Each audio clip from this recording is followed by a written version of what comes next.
following the news of her diagnosis of primary progressive aphasia and frontotemporal dementia. The two-part Lifetime documentary, Where is Wendy Williams, also aired over the weekend, giving a look inside her current state. Licensed gerontologist Dr. Macie Smith joins us today to help us understand and recognize the signs. It's considered early onset because you typically think of dementia as an older person's disease, right, over the age of 65, but we're looking at over 200,000 Americans that are diagnosed with early onset of a progressive type of dementia.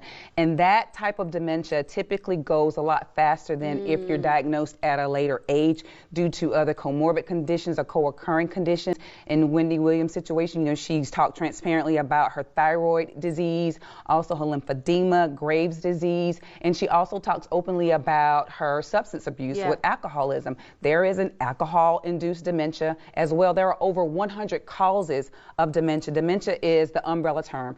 It comes with behaviors that come with memory loss, agitation, forgetfulness, inability to make judgment, and it also affects language and speech. When it comes to frontotemporal, you think about the frontal lobe, which is behind the forehead. That manages emotions, it manages judgment, it also manages language. When we talk about the temporal lobe, which is behind the eardrum, it manages understanding that language, behavior, and memory. And so frontotemporal is typically a medley of unexplainable brain diseases that destroy the brain cells in those areas. And so now you can understand why someone lashes out, or they're irritable, or they forget, or they get upset when they think you're forgetting, because they're trying to make sense of the world around them at the time, and they're doing the best they can with what they have because their brain is literally deteriorating. I've been following her story for well over a year because it was getting me really frustrated a year ago when people were, you know, casting all types of aspersions on her, when clearly for someone who is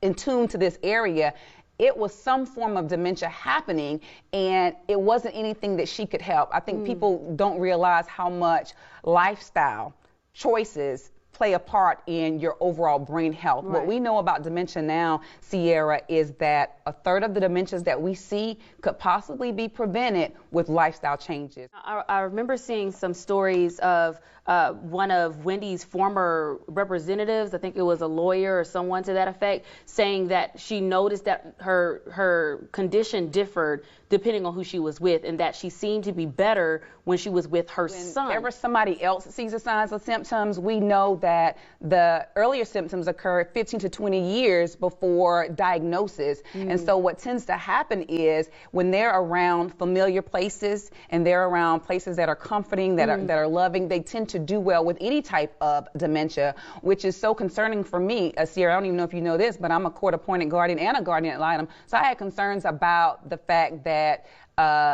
her son or certain family members were not considered, or, you know, to be the guardian in that case. But it's probably a whole bunch of moving parts. But when someone has a progressive type of dementia, the environment is very, very important. It has to be familiar. The environment has to be situated in a way where the person can continue to do things that they are comfortable doing, that they enjoy doing, because it helps our psyche. So someone who has dementia, they still have a brain, they still can live well, but people around them, they need to better understand the disease, the symptoms of the disease, and how to manage the care. You want to create a village as a caregiver, because when you're caring for someone who's going to have personality changes, inability to manage emotions, inability to make proper judgment, and the ability to communicate well, it's going to weigh on your psyche as a caregiver, as a family member, as a person. And so you want to be able to have the rescue, and you want to be able to bring people in and switch out shifts. That includes the natural supports, family and friends, but also paid supports, people who are trained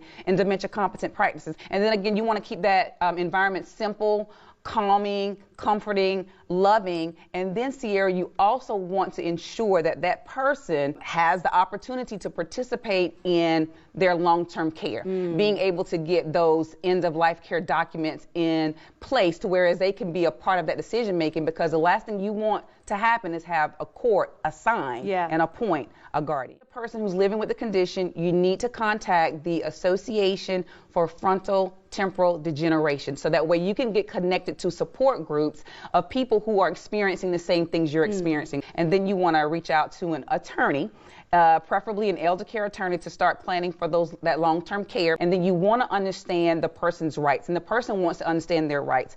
As they begin to lose cognition, there are going to be moments where they're not going to be able to make decisions. And so you want to be sure that those documents are in place while they still can. But Dr. Macie, thank you so much for joining us, sharing these amazing details. And if you all cannot tell by her voice, she is very, very passionate about these types of things. So we are so glad to be able to have you to come on to kind of break things down for us and explain these things to us. We're going to make sure to include some of the links to some of the resources that Dr. Macie has provided with us. They'll be on our website later on today, SodaCityLive.com. But we're going to take a quick break.